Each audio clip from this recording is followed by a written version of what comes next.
When a really good book comes along, one of the things it does is to draw attention to the absence of such a book on your shelves before it arrived. I hadn't really thought much about the state of the once venerable art of garden writing until I read Life in the Garden. It brought home to me how few recent gardening books come anywhere close to its style, intelligence and depth. I enjoyed Dan Pearson's A Year in the Garden. Alice Fowler is always worth reading. I couldn't care less about Monty Don's Gormless Retrievers, but he does write stylish if faintly patrician prose when describing Longmeadow. Other than these worthy exceptions, garden books have become, as Penelope Lively herself points out, nothing more than vehicles for lavish photography. Lively, now in her 80s, is the only author to have won both the Booker for Moon Tiger in 1987, and the Carnegie Medal for Children's Fiction, for The Ghost of Thomas Kemp in 1973.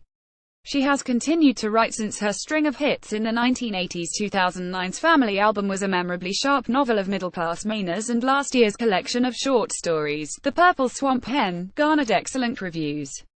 In Life in the Garden, she has given us something quite new, rich and unusual. This is a book to treasure, as beautiful on the inside as its gorgeous cover and end papers, all by the celebrated illustrator Katie Scott. The two central activities in my life, alongside writing, have been reading and gardening, Lively says, and Life in the Garden laces elegantly between the two.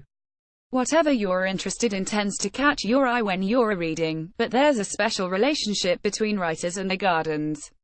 I always pay attention when a writer conjures up a garden, Lively writes. It is nearly always deliberate, a garden contrived to serve a narrative purpose, to create atmosphere, to furnish a character. Life in the Garden moves between Lively's own horticultural life and a broad history of gardening, with regular and illuminating examples from a host of our best garden writers in non-fiction, poetry and novels. Lively's work is of memorable gardens, from the Egyptian oases of Moon Tiger which drew on her childhood in Egypt to the nursery at Dean Close Inn. According to Mark, Lively doesn't quote herself, which is rather a shame, but chooses to call on others instead, from Virginia Woolf and Vita Sackville-Lewis to her friends Elizabeth Jane Howard and Carol Shields, and it strikes me now what a debt Shields' best novel, The Stone Diaries, owes to Moon Tiger. She is gently dismissive of those writers who give you a garden, but don't know enough about it to name names, to distill the abstract general beauty of the place into the specificity of verbena and lilian coreopsis.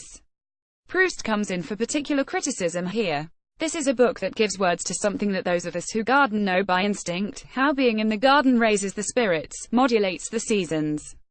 Lively writes of that enriching lifting out of the restrictions of now and today that comes with the planning and retrospection of a garden. Gardening also allows us to escape winter by swinging forward into spring, summer.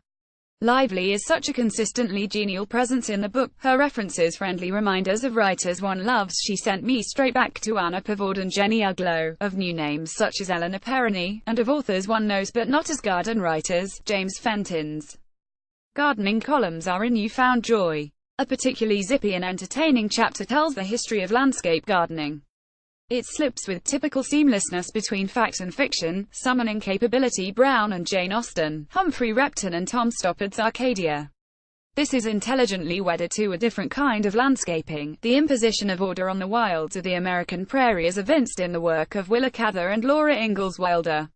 The garden reorders time, Lively writes, and to garden is to impose order. It is the conquest of nature, the harnessing of nature to a purpose, initially practical and later aesthetic. Our gardens assert a powerful hold. They are reflections of our secret selves, places of memory and nostalgia. Throughout the book we are drip-fed scenes from Lively's life, so it becomes like an autobiography smuggled into a garden book. Now, at 84, time and space have conspired to circumscribe her gardening existence. She's beset by problems with her back. I can't bend at all now, so my gardening of the London garden has to be restricted to watering, deadheading, and such operations as I can manage from a folding seat. Since the death of her husband, the academic Jack Lively, she has given up their home in the Oxfordshire countryside and tends a few square yards of urban North London. She writes frankly of the fact that the hydrangea paniculata limelight SHES planting will probably outlive her, although I am requiring it to perform while I can still enjoy it. Lively has made her negotiations with aging and recognizes the small and tentative gestures at immortality that come with gardening. Her observation on the way plants pass down through generations prompted thoughts of the humble Alchemilla mollis that lines my patio, a gift from my mother-in-law's garden that was given to her by her own mother. I'm sure the Alchemilla, which has seeded itself everywhere, will still be going strong when I'm long gone. This isn't quite a perfect book. Lively has a tick of too regular or authorial interjections to remind the reader of what's to come. I'm getting ahead of myself, she says, or more on that later, or as we shall see. It's part of the charm of the book, this enthusiasm, but the outbursts come too often and begin to clunk. In her diaries, Virginia Woolf describes coming in from the garden with Leonard and finding the chocolate earth in our nails. It's a phrase Lively obviously admired. She uses it twice in 3 pages and 3 times in the first chapter. There's a common theme that links many of the authors Lively mentions: they're infuriatingly privileged. You could hardly help writing well about gardens if you grew up at Knoll, or lived at Sissinghurst, or Monk's House. Lively herself is from blue-blooded stock. Her grandmother's place in Somerset had a sunken rose garden, a splendid inu-lined water feature.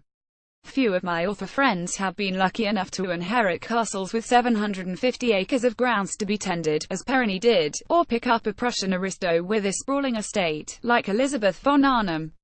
And yet, for all the scarcity of really good contemporary garden writers, there are still many who, like Woolf or Elizabeth Bowen, use gardens to powerful effect in the novels.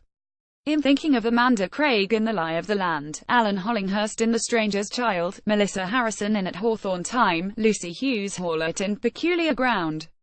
They recognize the truth that shines brightly from life in the garden, that our gardens assert a powerful hold on our collective imaginations. They are reflections of our secret selves, places of memory and nostalgia in which we perform complex rituals of hope and stewardship. Our long history of gardening deserves a book as beautiful as Life in the Garden. Life in the Garden by Penelope Lively is published by Fig 3, £14.99. To order a copy for £12.74, go to guardianbookshop.com or call 0330 333 6846. Free UK PP over £10, orders only. Phone orders min PP of £1.99.